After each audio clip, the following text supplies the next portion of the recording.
Sports Pueblo, 1350. This is the John Wristen Show, brought to you by Miller Lite. Let's join the voices of the pack, Jim Brooks and Joe Cervi, along with CSU Pueblo Thunderwolves head coach John Wristen.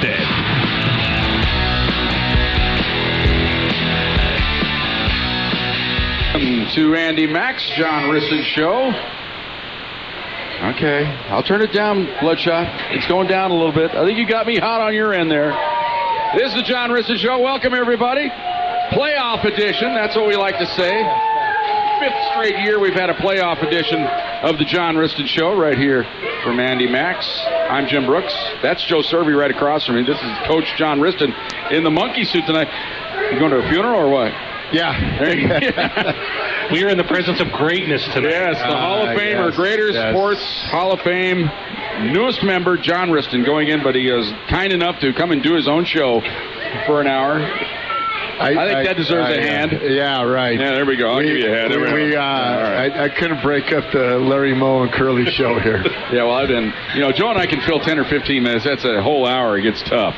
But we do our best. John would have called in on his way to the thing trying to save us because it would have been so bad. No, that's not right, guys. That's exactly like right. I said, the Larry Moe and Curly show. Oh, my goodness. Well, John, welcome. You got that final win under your belt there against New Mexico Highlands. It was a little struggle in the first half. I think everybody was on edge. I know we were on edge because we were having problems as usual. We're down in Mexico Highlands with a phone line from the 1930s, and we had to duct tape and wired it together and got it going for about a quarter and a half. Then it went away, and you were having problems with the officials. The game wasn't getting as out of hand as you wanted to early on in the game, but I think everybody kind of regrouped at halftime of that thing, and you guys kind of settled things down. They did score on their first drive of the second half, but after that, you guys kind of took control of the ball game. What are your thoughts, first of all, about the game in general, how it went? Well, I think, one, we've always asked our players to control the moment, not let the moment control you, and the kids' head coach did not do a very good job of that. The head coach of the Thunderwolves was, as I coached the worst first half I could ever coach in my life, and I got out of sync in the sense of I just wasn't happy the direction of.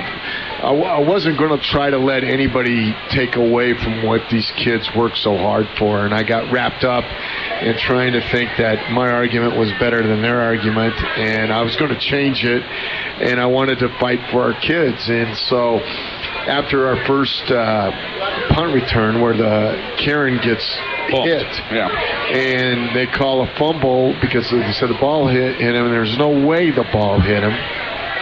It kind of started from there, and I didn't do a great job of it. So I yelled at coaches. I yelled at Hunter, and I don't like to be that. I yelled at Donnell. I was on the phones yelling at Hecklinski. I was yelling on the phones, yelling at Shaw, and I was just a very poor manager of the game, and I got to be better than that. And I let that moment control me instead of me controlling that moment. And so I really think I went in and told the guys, well, we didn't have a locker room that could fit everybody, so I did it in the middle of the friggin' street. And so I just kind of said, hey, guys, I'm wrong. We have this fess it and fix it mentality, and damn glad I'm here. I said I let the moment control me. I got out of hand. I got emotional, and I didn't do a great job. And so I'm fessing it, and I'm going to fix it the second half, and we're going to play better. And so sure enough, we were able to come out and find a way to win. And it's tough playing down there. It's not what you want. It is what it is, and you got to deal with it because it's not going to change. And I kind of let that get the best of me, and so it was a great win. I'm very proud of it. Very proud of the way the Thunderwolves played. We got a lot of guys in the ball game that played well. I think that was encouraging, but it was as bad of a game that John Wristen's ever coached in his life, and I got to make sure I manage that. Did you have that feeling going in, or was it the travel? Was it question marks of guys whether they're going to play or not? Was there anyone? Do you psychoanalyze your coaching You psychoanalyze everything, but did you go that deep into something and say, I just have a bad feeling about this? Well, I want to say no. I wasn't trying to have a self-fulfilled prophecy, but I think that if you talk to the people that are close to me, I was a little bit on edge. And mainly my wife. We had to point that out. And I think that... I got to do a better job of that. I didn't feel that way, but I also I knew what was at stake, and I knew where I wanted to take this program and this team, and I didn't want 60 Minutes in Las Vegas, New Mexico, dictate what those kids had done, and yes. So I was wrong. I didn't manage it very well, and those are parts that I hopefully I can learn from and become a better coach. Well, the biggest question everybody had, the biggest commentary about the ball game that were there, people who were listening, people who read about it, people who heard about it, was the illegal forward pass call on the return in the end zone. Now, John, a prerequisite for an illegal forward pass play. Now, you said the referee told you the play was dead. So my biggest thing, the first thing I said, well, if the play was dead, you can't have an illegal forward pass because the play would have been dead before the guy passed it. He said his forward progress was stopped. Correct. So you can't have that. If the forward progress is stopped, everything that happened after that doesn't happen, with the exception of penalties. You could have that, of course. But anything that happened on the field can't happen. So that explanation would have drove me nuts. It would have sent me into Earl Weaver mode with my hat turned around backwards, getting right up in their face, and I'd probably been walking down that street you were talking about at halftime. But to me, if a guy throws an illegal forward pass, if you intercept it and run it in the end zone, it doesn't matter. If it was an illegal forward pass, it was still a pass. You caught it, you took it in the end zone. Should have been a touchdown. Well, one of those things, it was on the kickoff that we just scored, and we kick off to him. The guy kind of was thinking it was going out of bounds, didn't, so he panicked, and he was like a rat in a maze right there, and then he takes off. Fred Dort did a great job. He handed him in, and he makes contact with him right on the goal line. And I know you guys couldn't see it because you had the worst view. And so the guy, we make contact with him right at the goal line. There's no... Anyway. And so he goes backwards, and he's in a desperate... And there's four of us surrounding him, and we're tackling him. And then he decides that he's going to fumble the ball forward. You know what it reminded me of? It was Clouseau. It was a Clouseau. Yeah, he threw the bomb up in the air. That's what it reminded me of. But go ahead. Well, yeah. So anyway, Ryan Merrill picks it up inside the goal line in the touchdown area, and then all of a sudden the referee throws a flag saying what you just described, but then he said, well, we had forward progress at the 2-yard line stopped. And I'm going, wait a minute. And again, that kind of set me off. Right. And then I'm thinking it's third down and we give up a big play. It just didn't set up right. And then I started letting our defensive staff hear it a little bit. And again, it was just a poor job at John Wristen. It was a poor job at managing the game. And I had to fess it and fix it and get our guys back on track. All right, so that takes care of that play. So everybody out there that wants to know about it, it was just a botched call, wasn't it? What did the league or you just, like you said, Barry, don't want to know about it?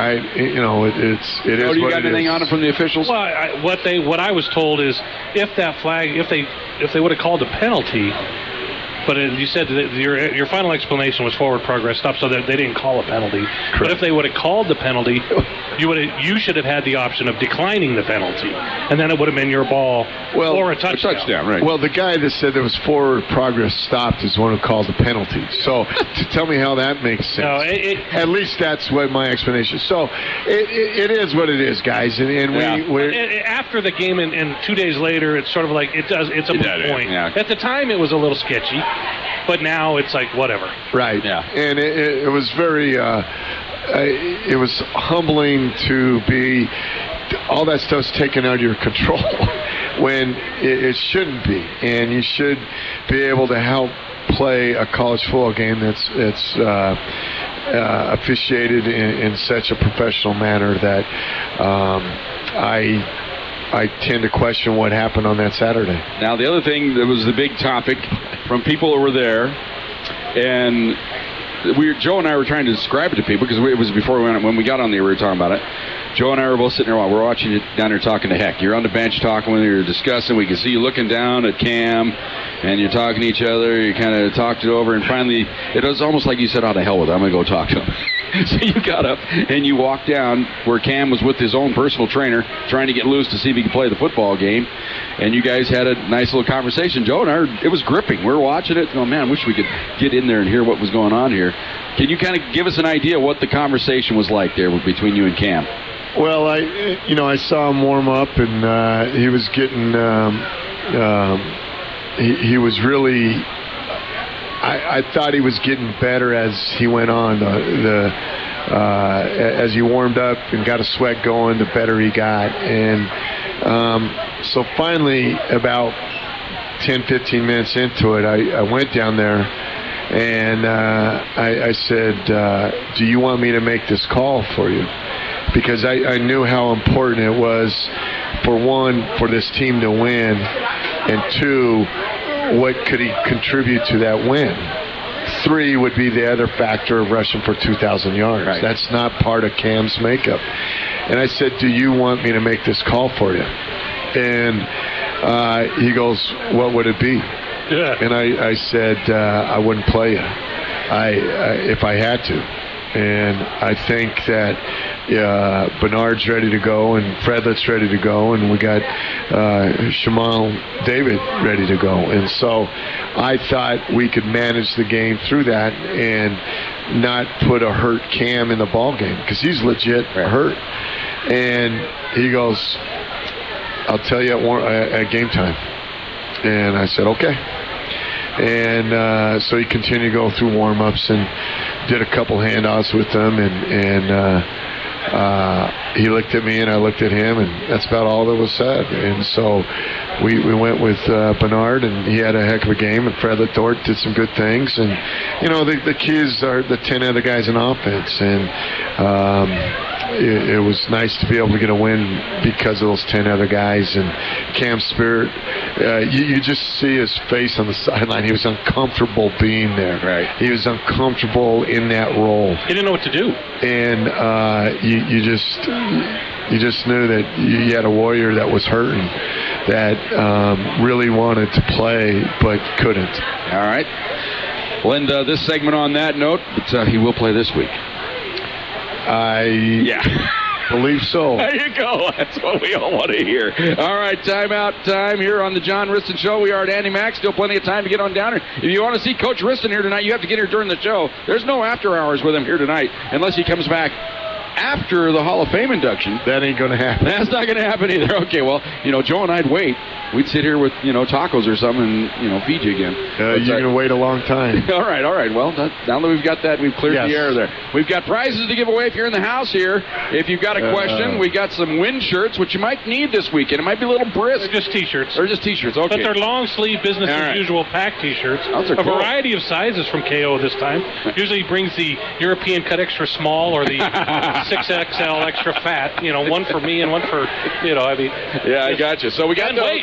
And we've got 2. All right. So we got enough for 5 questions here tonight in the house. If you got a question for Coach Rich, you got footballs, we got shirts, we got tickets. So we got all that here on hand. We are at Andy Mack's. It is the John Wristen Show here on Fox Sports Pueblo. 1, 2, 3.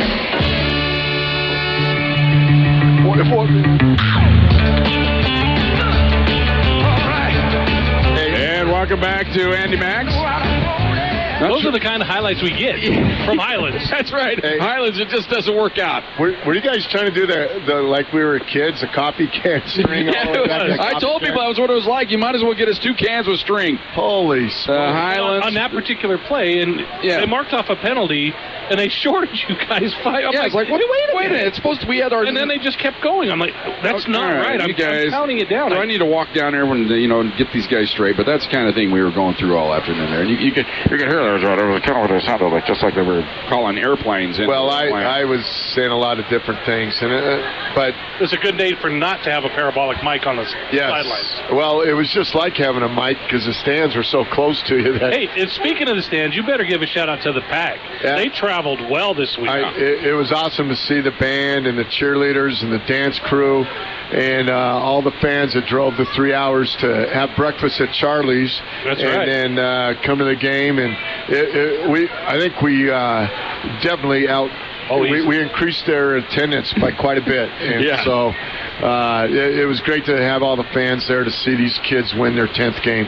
All right, if you got a question for the coach, you want to text it into us, 719-671-754, or you could tweet Joe there if you want, or you could text Joe if you know his number, text him. But let's see what we got. Let's go to the phones and see what we got. We always, we might as well start out with these two girls. They give you great questions, and they keep you straight. Madison and Abigail checking in, the Turners.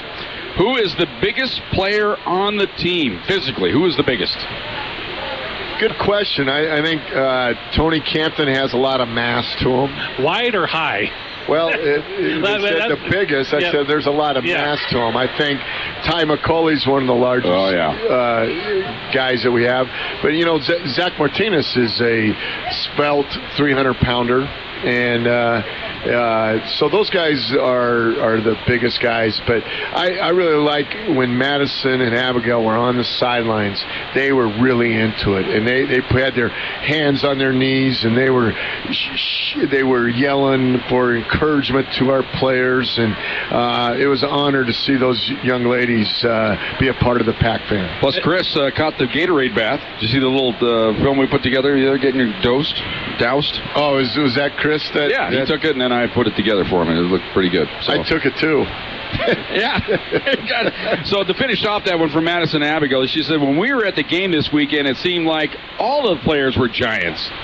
Well, that's you didn't stand really close to Cam at all. But we have some quality athletic size guys. How about their dude, 370? I was going, man, could that guy be 370? And I think he was, the big offensive tackle. But, guys like that, Joe, they tend to be anchors, and you can run right around them. Notice that a few times. Yeah, well, our defense is pretty quick, and size doesn't necessarily help you. Have you noticed the shoulder pads that Ty McCauley wears? They look like he's not wearing any shoulder pads. They're so small. They're like the old punter pads or the old kicker pads that they never wore just because they had to go out there and kick. And here's an offensive lineman wearing these little pads. I'm like, Ty, you got your pads on? Yeah. He's such a great kid. Yeah, we were worried about him one game. We said, what's Ty? He's out of pads. He's not coming to the game. And I go down there and he goes, oh, he's got them on. Just smallish. What's up with that? Why does he do that? He likes to be agile, mobile, and hostile. There you go. That's Ty McCauley right there. All right, another question coming in. When you won the national championship last year, did the guys get both an RMAC ring and a national championship ring? It must be one of our players. We just did one. We got a national championship, and it's a little bit different in Division I. They would get a RMAC ring, and because the league pays for that, and then obviously when you're a national championship, you're playing in a bowl game, and they fund that. So, all right, we only did one. Okay, so that takes care of that one. And I wish I could do two for him. I mean, it'd be special, but it would be cool. All right, now Ken Franick checking. He might not be able to make it. Now, Ken's wife had hip surgery, replacement surgery yesterday, so he may not be. He's got tickets, but that's. You leave the wife at home with her hip. Not a good decision, Ken. Come down to the game. The morphine drip. Just take this. It'll wear out in about 8 hours. The game's 3. It's a 2-hour drive. You can make it. I think you could. Just take a nap. Get one of those Gatorade coolers by the side of the bed. No, can't stay. All right. We also know, what is the team's overall health right now? We know... Let's talk about some of the guys that are ready to go. They're probably the same guys we've been talking about, but what's their status this week? Zach Boyd's going to play. Kieran Duncan's going to play. Joseph Jones is going to play. Cam McDonald's going to play. I think that Chance Rodriguez might get back, but right now I would say no. And then Aaron Eckhoff sustained a concussion in that game, and the proper protocol will not allow him to play. Okay, and then there's two more I want to. Yeah, Walton had a little knee thing there at the end of the game. How'd that go? He's going to be able to play. He's got a little bone bruise right on his knee. Okay. Kind of painful when it's hit, but nothing that's not going to keep him out of game time. And Rosie, today we tried to do a little bit with her, but we were in the gym. I think I'm going to wait and make that call tomorrow when we can get outside and just see how it feels. But I think the arrow's up on it. And then finally, Jake. Looked like he was doing some snaps. Yeah, today Jake has been doing some snaps. Again, I think that we might have him for short snaps. I don't know whether long snaps. So, again, that's a call, and thank you for bringing that up. I forgot about those two, but I do. I think we're getting healthier, but this that time of year, and I think that our kids are doing everything they can. But for sure, Nick Horman, our trainer, and his medical staff has done a bang-up job, a national championship caliber job, playoff caliber mentality.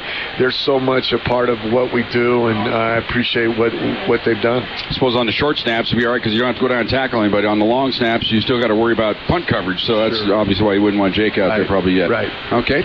That takes care of our questions here. If you got any more for us, 719-671-7574. People in the house. Questions in the house. We got footballs. We got long sleeve T-shirts. Got a hot mic over here. T-shirts. Don't be scared. You in the corner. Come on. Yep. Calling some dude out. Watching the game. A hockey fan. Oh, I think we got a question coming up here. You got to state your name and Did you get the mic? Turn the switch up there. There you go. Now we're ready to go. What do you got for us? I'm Drew Watson, and hey, Big Drew. South Goldpan. I see that. Of all the teams you could be playing, are you glad it's Indianapolis this week?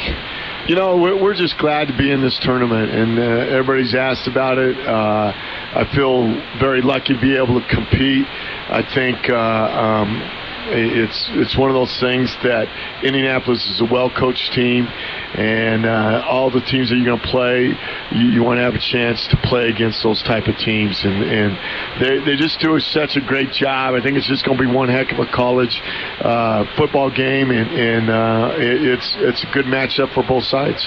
All right, Drew, you want a ball? You want Drew, tickets great question. A ball. All right, there we go. Coach will sign that Drew. for you. Thanks, Drew. Appreciate it. All right, buddy. That's a good one. That's all you do it, folks. Just come on up.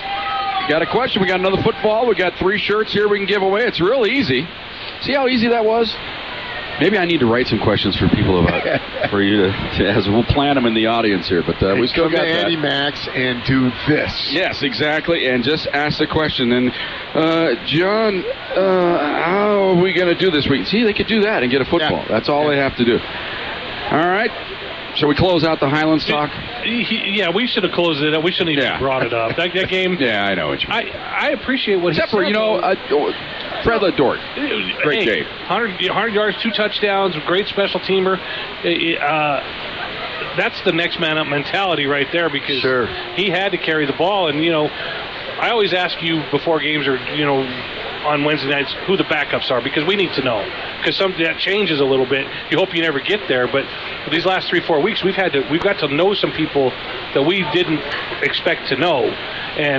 But guys are stepping up. It was kind of funny. We ran into your mom and your sister in Raton. Experts. Yeah, and for a little post-game meal. All they wanted to talk about was Michael and the post-game chant, and if he says what all the players say. He's like, no, I don't do poor Michael. But not Michael. Your mom is the sweetest, and of course your sister throws her under the bus every chance she gets because that's Sue. No, not my sister. But they were great, and they had legitimate questions for us after the game about the game. My sister follows it. Oh, yeah. She's a passionate fan, and she's done it everywhere. It just is. She's into it. Oh, yeah. She's into it as a fan, and she'd be into it if her brother wasn't coaching. I mean, she's just that way, and that's what makes her really special. Well, they wanted to know love her to death. They wanted to know matchups, and they had questions about penalty. Oh, it was great, huh? I mean, we sat there for 15 minutes. Well, I'm glad you guys were able to ask. Finally, we had to tell them. They kind of corner you a little bit. Well, you try to be patient and appreciate all that, and they do ask the most questions, and they have every right to. Sometimes Coach Wristen's not the most patient guy trying to answer those questions. Well, finally, I told him, I go, hey, I got a sandwich here. There's the door right there. I shopped with John's mom one time. We were both at the grocery store shopping for a Sunday. She was cooking Sunday dinner, and I was cooking for the family. Shopping with the Griswolds? And we walked up and back about 7 aisles, talking football and talking travel. I mean, it was just a wonderful experience. But she was making ham for everyone. That's Marvel the Mustang. Speaking of seeing people at the grocery store, John, guess who I ran into last night at Safeway? Who is that, Jim? Greg Dillon. He said he's going to leave the light on for you down there. St. Joe's. Yeah, he's going to leave the light on for you in a month if you guys get hot. In the house, huh? Yeah, I'm there. I'm buying some stuff for my mom. My mom's not getting around as good right now, so sent me to the store with a list and buying a lot of sugar, flour. And I said, well, Mom must be making cookies. Well, that's a good thing. But then I see Greg. He's got a pie in his hand. And I go, Greg, what are you doing? Imagine that. He goes, I'm here to getting ready to move his family all back, but he was going to take a pie to dinner. His mom was cooking dinner. But he said to tell you hello and wish you the best of luck, and it says that he's leaving the light on. What a solid guy. Yeah, exactly. It's one of the very best. What was the name of the university? I know we were in St. Joe's, Missouri Western. Missouri Western. That's where Miss Haley Robinson That's right. is, She's as his assistant golf coach. So Dr. Dave's daughter. They got two great Thunderwolves that are out there coaching and establishing their program. Kind of a cool little place. Now, speaking of Dr. Dave, I got a new one right there. There you go. See? Like a trip to the dentist. Larry Moe. Dr. Dave's buying tonight. Exactly. If he shows up, he might have to buy. All right. Take this time out. John Wristen Show. We are on Fox Sports Pueblo, and Andy Max, come out and join us. The John Wristen Show on Fox Sports Pueblo 1350. For the Thunderbolts, right at the midfield straight. And they hand the ball left side. This time it's Dort. He's ahead across the 40. Down the sideline he goes. Into the clear. 15, 10, 5, touchdown. Another gorgeous run by Pueblo.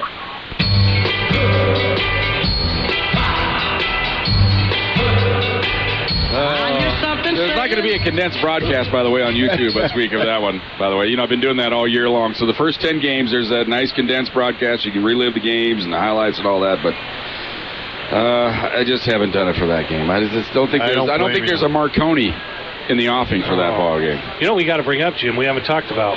What's that? All conference. Oh, yeah. It was like Christmas Day at the field house yesterday. Every award you could possibly want, I think the Thunderwolves won. John Wristen, 5-time Coach of the Year. Yeah. Old hat. He's like, whatever. And then you got Cameron McDonald, Offensive Player of the Year.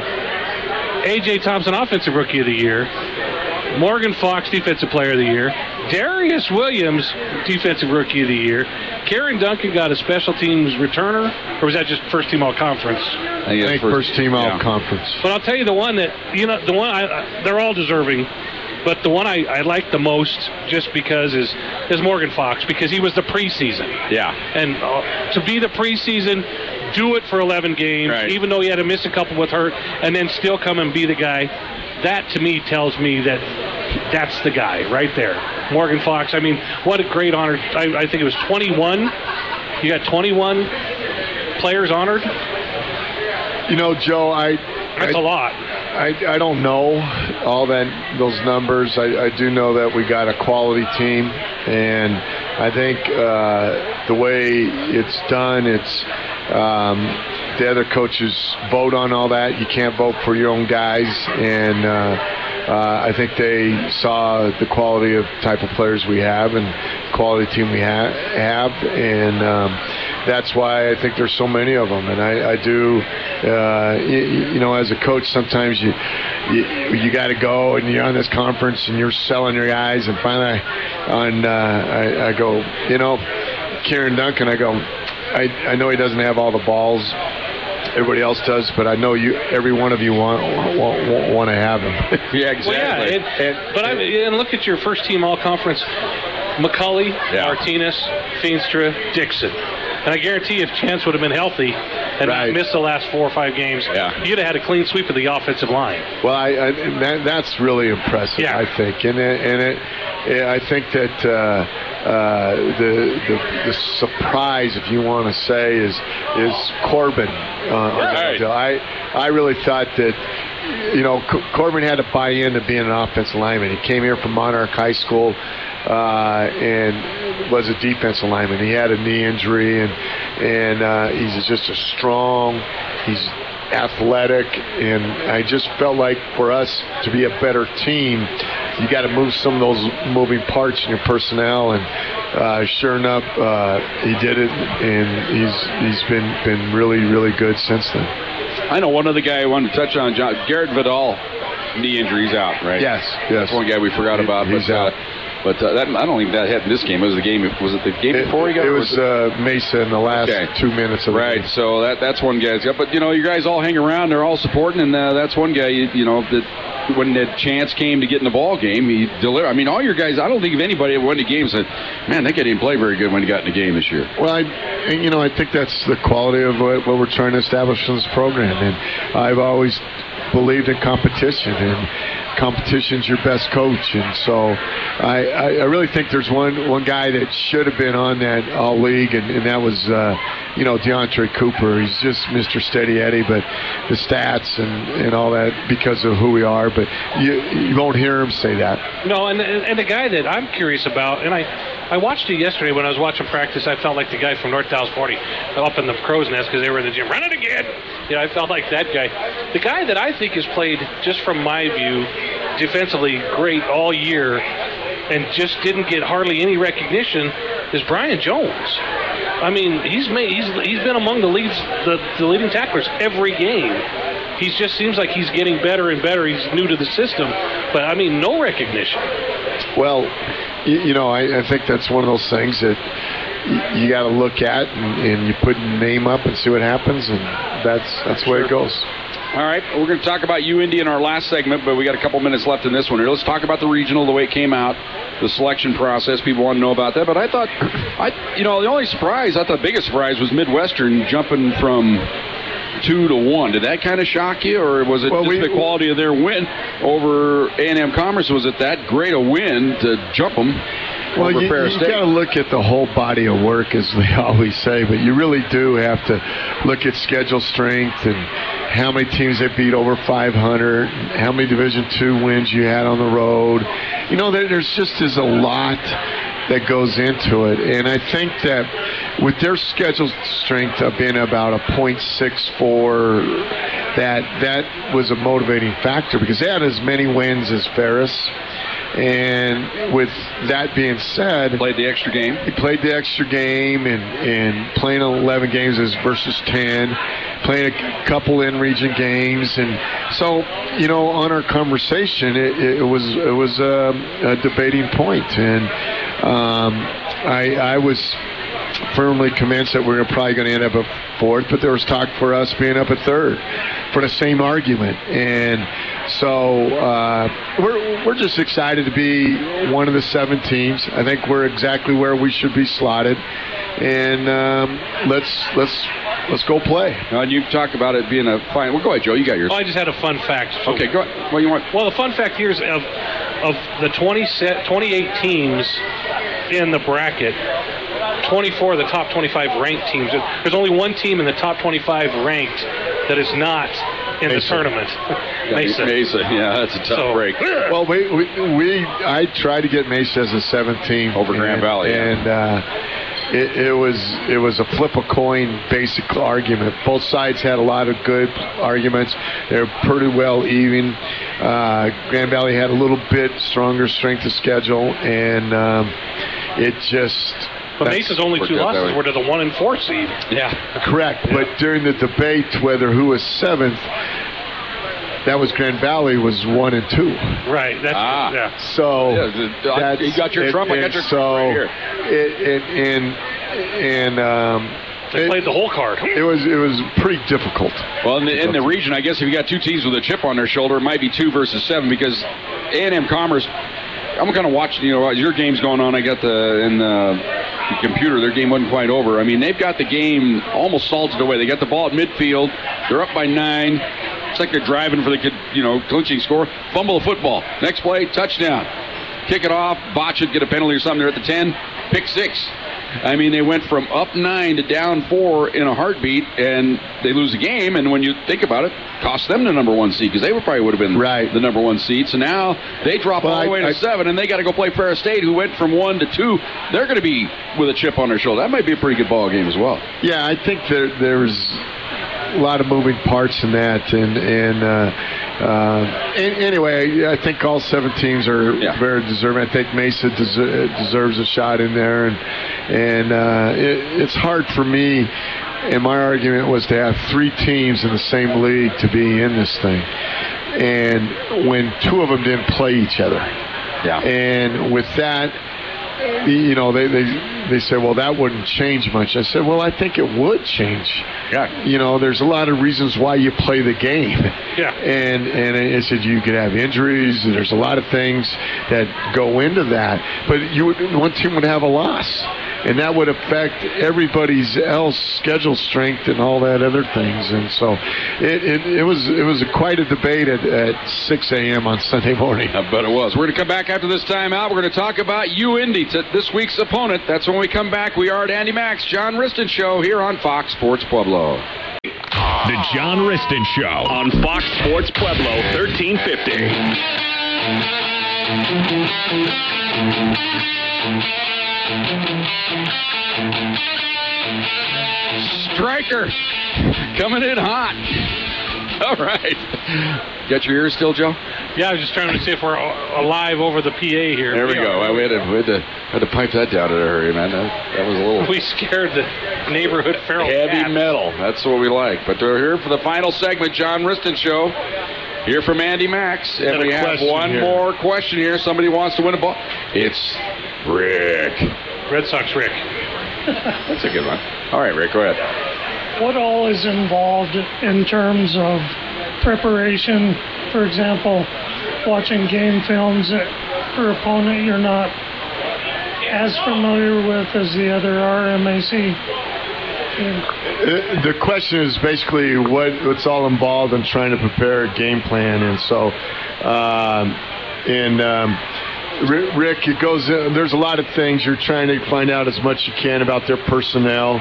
How do we match up to it? How do we get our strengths to be able to attack them?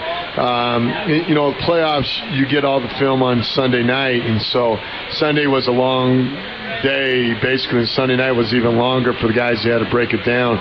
So, we had to find some likeness to our opponents so we could see how they did some certain things. But the reality of it, you spend a lot of time just developing a game plan. But in all reality, a lot of times you can overdo that. You just go do what you do it better than you ever have done. And what a great time to play in this big gold box as we talked about. All right, got another question here. Got a chance for another prize. All right, my name is Janine, and my question is, congratulations on all of your awards. What are you most proud of? All these awards are based on a bunch of people doing a lot of great things, and so I think I'm proud of all of them, but I'm really proud of a group of guys that got to go play in Kansas City and go play on a great stage and go play the best game they've ever played. And so I'm really proud of that moment because I think that's a big-time award for those kids as a coach to go play their very best they could play on a big national stage at the very best. So I'm proud of that. What a true leader. There you go. Janine, do you want a ball? Do you want a shirt? Or do you want some tickets? The ball. There you go. They're smart. That's right. There you go. Great ball. Thank you very much. Thanks, everybody, for your questions. Right now, we've got about 6 minutes ago, we're going to talk about UIndy. And this ball club coming in, John, when you look at them, their season, started off kind of slow. Nothing really jumps out at it. As the year went on, it looked like their schedule got a little tougher in places, and they started playing better. I think this is a team that's, when you look at it, definitely on the rise. Well, I have so much respect for the Indy program because, we talk about it, and I think that they've demonstrated that they just go and play against one team. They're very well coached. Coach Bart is just a good old guy that would fit right in here, Pueblo, Colorado. His name ends in a vowel, so we don't have to change it at all. And Bartolomeo. And he just is a very classy coach, and he just does a great job. And their kids are so well coached, so well schooled that it's really, really fun to watch a team operate within their system. Now, there's some outstanding players they have. I think their quarterback, number 14, Connor Barthel? Yeah.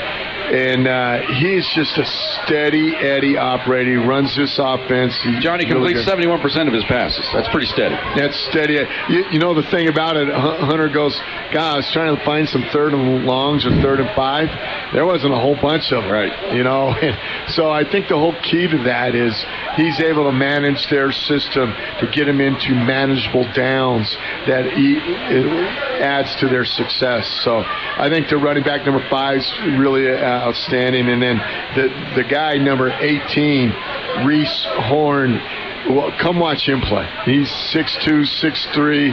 That is very, very athletic. He returns punts. He's the most dangerous punt returner that we're going to face. Does a great job of catching the ball. And but their defensive line, okay, number 97, Lee Campbell. He played against us last year and is very solid, uses his hands real well. They just play what they do in a, you can call it 4-3, 4-2-5. They do a lot of different things, but the reality of it, they're really well coached. And I think they're, number 7 is a darn good player, and they're Mike and Will linebackers, number 44, Derek Bryan. You come watch him play. He plays downhill, Bill. He's going to fill the gap. He's a great tackler, and 47 can flat out run, and he's 6'2", 230, so watch out. This is a well-coached team, man. Yeah, it's like they're a really nice team. I'm looking down here and watching some of the game, and late in the year they beat Missouri S&T, beat the pants off, 38-14. That was going to be their tough game of the year. Now, Missouri S&T kind of blew it the week before, getting upset. It would have been a battle for the league title, but still they came out and punished them pretty good. Right, and we have some common opponents that even Chatteron played Missouri S&T the first part of the year. And I think Chatteron beat him by a touchdown or 2. I don't know exactly what it was, but it's just you're playing football the week before Thanksgiving. What more could you ask for? And playing the week after. Yeah, and another. Yeah. But we're playing I have a lot of respect for this Indy program, and I think that those guys I'm enjoying this matchup because of who they are. Well, they handle themselves very well. They're classy guys. They don't come and jack around, and they're not going to be in your face like Mesa or Highlands or West Georgia. I was just going to say you feel more comfortable about playing this college game because it's going to be played right. Right. And I thought, the last time we hosted a playoff game was West Georgia, and you guys knew what happened before the game. Exactly. And that's the challenge. And you don't always enjoy that because you're not coaching ball and seeing you guys go. So the excitement of it is you know what you're going to get, and you hopefully can do it better than they can, or they're going to do it better than us. Right. And our goal is to just put your head down, go to work for 60 minutes. I think that Bart's saying the same thing about his crew. And so it's a great opportunity. Well, you mentioned this Reese Horn character, 97 catches. Now, how does a guy catch 97 balls? Is it one at a time? I know that. But is their offensive scheme, they throw a lot of little bubble stuff, little short pass, or is he, go deep? What's his secret? Well, number 14 is the secret. I think he finds him. It's his comfort zone to look for him. And they do some different things to get him isolated. They do some things out of their run action stuff that really puts guys in run-pass conflicts and get them isolated. So he caught a touchdown pass against us when he was a sophomore, I guess, and he was right down the middle, and he scored their only touchdown here. Got about a minute to go, Joe. How much has their scheme changed since 2012? Very, very, very much the same. Because you've had 3 coordinators since then. Well, yeah. So very much the same, and defensively, it's very much the same, and they might have evolved to umbrella coverage a little bit, try to get a nickel guy in there, but we're not going to see nickel. We might see a nickel defensive line. We might play against 5 defensive linemen. It's going to be really exciting to see how this chess match is going to play out. And, it's an honor to have them come to Pueblo, Colorado. I hope everybody comes out. It's supposed to be great. The wind's supposed to not blow, knock on wood. And hopefully that the Thunderbolts will show up and put on a show for them. Well, Tony always gives me permission, especially when it's playoff time. We can go a minute over here, so we're going to go a little minute over here. But, John, just let me say congratulations on your honor tonight. You're heading over to the Hall of Fame. Hall of Fame now for Coach Wristen. It's well-deserved. About time you got there. But, sometimes you got to win a national title to finally get you over the hump. But finally you're there. We congratulate you for that. And we're looking forward to this weekend. One final message to the fans. Hey, come and show up. Wear your red. Be loud and proud. Represent Pueblo, Colorado in the best way. The tailgates will be happening about 10 o'clock. And rocking and rolling. We're doing the pack walk. We'll be at the stadium at 10. Welcome this championship team, and come have some fun in the stands. All right, we're looking forward to it. We'll have the ball game right here on Fox Sports Pueblo. It's on at 11:30. 12 noon is the kickoff from the Thunderbolt right here on Fox Sports Pueblo. Now over on KCSJ, Tony Wright at 2 o'clock will have the East ball game as well. So after you're done listening to us, you flip on over there, you listen to the Eagles play their ball game as well. And we remind you, tomorrow night we have our first college basketball game of the year as the Thunderwolves take on Midwestern State, the 6th-ranked team in the country, coming to town tomorrow night. We'll have the ball game for you right here on Fox Sports Pueblo. 6:45 with the pregame 7 o'clock kick. Or tip-off. I guess it wouldn't be a kickoff, wouldn't it? There you go. For Joe Cervi, for the coach John Wristen, for Tony Wright, our producer and engineer, for everybody here at Andy Max, for our fans that have made the show, we'll talk to you on Saturday. Good night, everybody. Go Pack.